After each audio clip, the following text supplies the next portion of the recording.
আসসালামু আলাইকুম ভিউয়ার্স, আমি টেকনোবিডি থেকে বলছিলাম। আজকে আমি র্যাবিট ক্লিপের ইউনিভার্সাল 10x জুম লেন্সের একটি আনবক্সিং ভিডিও করব। সাথে কিছুটা আমি আপনাদের রিভিউ করে দেখাবো। তো বক্সের ফ্রন্টে দেখা যাচ্ছে এটার ব্র্যান্ডিং করা এবং ভিতরের প্রোডাক্টটি দেখা যাচ্ছে rabbit clip mobile mobile phone telephoto lens.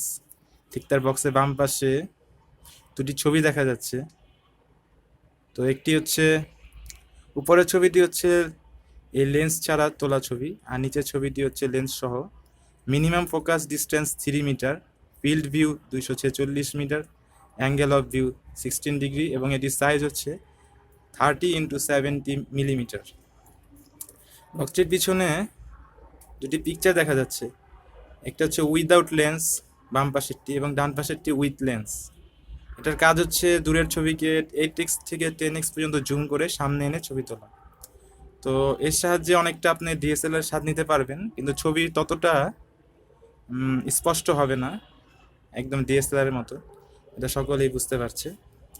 DSLR খুবই একটি দামি ক্যামেরা, যা মোবাইলের সাহায্যে সম্ভব না, তবে খানিকটা স্বাদ নেওয়া যায়। তো আমি বক্সটি আনবক্সিং করছি। বক্সটির ভিতরে একটি প্লাস্টিক কাভার রয়েছে, সুন্দর প্লাস্টিক কাভার।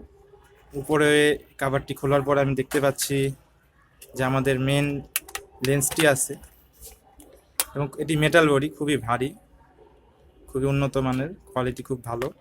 আরেকটি ইউনিভার্সাল ক্লিপ দেওয়া আছে। ক্লিপটির এই অংশটির সাথে আমরা পিছনের অংশটি, এটি সামনের অংশ, সরি এটি পিছনের অংশ, এটার সাথে আমরা এটাকে প্যাচের সাহায্যে ঘুরিয়ে ঘুরিয়ে লাগাতে পারি। লাগানোর পর কাজ হচ্ছে মোবাইল ক্যামেরার যে অংশে ক্যামেরাটি রয়েছে সেখানে এই অংশটি বসানো ক্লিপের সাহায্যে, জাস্ট লাইক এভাবে। ওকে, আর ফ্রন্টে আরেকটি কভার রয়েছে, সেটা আমরা খুলে ফেলবো। তো এখানে লেখা আছে যে 10x মোবাইল টেলিফটো লেন্স। খুবই ভারী, সাবধানে ইউজ করতে হবে, নাহলে পড়ে ভেঙে যেতে পারে। আমরা এটি ডানে বামে ঘুরিয়ে জুম ইন এবং আউট করতে পারি। আমি ভিডিওটির শেষে কিছু স্ক্রিনশট দিয়ে উইথ এবং উইদাউট লেন্সের কিছু ছবি আপনাদের স্যাম্পল হিসেবে দেখাবো। গুড বাই ভিউয়ার্স, আল্লাহ হাফেজ।